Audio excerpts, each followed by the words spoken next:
So friends, so this is one of those beds that you order on Amazon, the frame.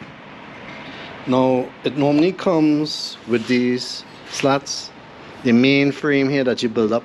It doesn't come with what I call straps that I've put in, and of course it's not welded together. I decided to weld this, but the metal that they make these beds out is very thin, and so I kept burning a hole through. I mean, I did get some places, like I got here welded really well, because this is thick metal on. The outer frame is a bit thicker, but these inner struts are made of thin metal. So when you're welding thick to thin, that's really hard. So what I decided to do is put some rivets, and that holds very good. So what I'm going to do now is these parts that I welded together and grind it down. I'm going to paint those, pre-paint it.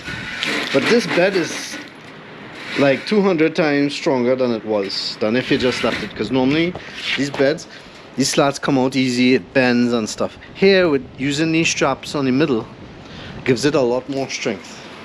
So I'm going to spray paint it now. So I normally use Rust-Oleum. It's both a paint and a primer. I mean, you could use any brand you want. The important thing is, if you could brush it on, but if you want to use spray paint, make sure to shake the can.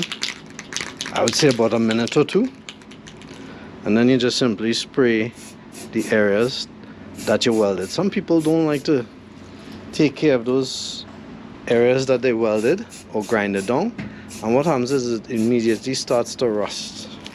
Rust happens almost immediately, so just make sure to do that. So now that it's spray painted, you can see that it looks just like a regular bed. You wouldn't be able to tell that this is welded or riveted.